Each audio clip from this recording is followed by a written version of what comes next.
Carolina Panthers and the New York Giants. New York Giants coming off their first win of the season, going for 2. I feel maybe a little too early, and maybe with the team having timeouts and things like that, that the decision is questionable at best. But hey, they got the job done. That helps me towards my alt over that I have on the New York Football Giants this season. They find themselves as 1.5 to 2 point home favorites here over the Carolina Panthers, a total of 43 to 43.5. Carolina Panthers lose on a last-second 58-yard field goal by the Cleveland Browns, and that's how they start the season 0-1. Stephen, if we take a look at this one, I mean, listen, it is a potential teaser situation if you wanted to go with the Panthers. I am going to not, because I am, again, a little bit higher on the Giants than most people are this season. I feel like the Giants are at least a semi-good team, where I do not feel that way about the Carolina Panthers. So it's a pass for me on this one, kind of all around. If anything, I would play the Giants as short favorites. And I know that's crazy to say that we enter this week where I'm sitting here saying I'd play the Giants as short favorites, but that's kind of where I sit with all of this. I do believe Daniel Jones will figure out who the number one wide receiver is there at some point, and I think this offense has a little bit of upside. So for me, it's a pass, but it'd be Giants or nothing. I did play the Panthers as a teaser leg up to +8. I feel like I wonder, Matt, if the Panthers are a 2-point dog, if York misses a 58-yard field goal and the Giants don't convert on a 2-point conversion, and or the Titans make that field goal at the end of the game and the Giants lose. So I think the Giants are getting an extra point here, maybe with a little bit of credit for a couple of games that were coin tosses in week 1. So happy to get the Panthers up through the 7 as well on the teaser leg here as a short underdog. I mentioned it again. I think they started clicking a little bit in the second half against an above average Cleveland defense, 7 yards per play in the second half. Both offensive lines should give their quarterbacks time in this game. The New York Giants defensive line was 27th in pass rush win rate in week 1 against an injured and at least on paper, an offensive line for Tennessee that wasn't supposed to be as good as last year.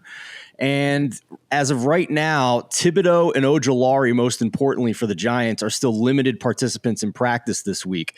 I would love this teaser leg if I knew both of them are out and not playing in this week. I like it a little less if they are playing. So that's kind of where I'm at on this one. I'm curious if anybody here likes the over. From Jeffrey Schreiber, one of our new writers at TheLines, he noted that the Carolina Panthers went from the 7th fewest snaps in 2020 to top 15 last year, and now they had Ben McAdoo, who was first, second, and second in his time in New York in no huddle rate. So I'm curious if this is a sneaky little over here with a low total at 43.5. Adam, you are our resident New York Giants football fan here. Congrats on the week 1 win. I honestly think that they played pretty well, and I thought Daboll, again, while I thought it was a little too early and considering the other team had a timeout as well, like I like to go for 2 in those situations where you're going for the win, and there was still enough time, and with the other team having a timeout, that it wasn't necessarily for the win. It was just to kind of go ahead, and then you obviously encourage them to play super aggressive then at that point. So I don't know. It can be counterintuitive sometimes, but a win is a win is a win. So they are 1-0 and they find themselves as short favorites here in week 2.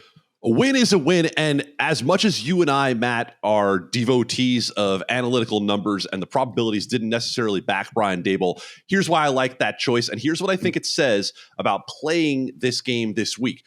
I love that Brian Daboll went to his defense and said to his defense, hey guys, what do you think? We going for this?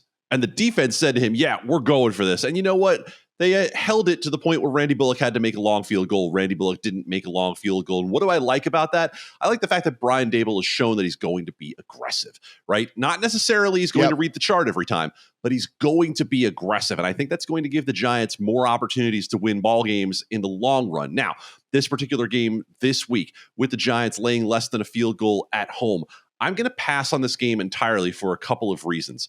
First of all, I hear the point that Steven's making about would this spread look like it does if the Giants ultimately lose that game. I think it would, and only for this reason. Baker Mayfield and Carolina were close last week, but they were close in a weird way because they were close with Baker Mayfield fumbling the ball 4 times and somehow getting all 4 back. They were also close, somehow only getting Christian McCaffrey 10 rushes, 5 targets, and 4 catches. What I'm saying here is I don't trust Matt Rule.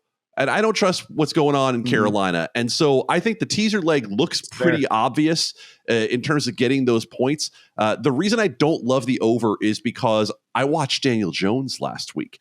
And Daniel Jones threw one of the worst interceptions you will ever see. Also was sacked 5 times. Adam, that was his only turnover-worthy play, though. It was worthy of 2 turnovers.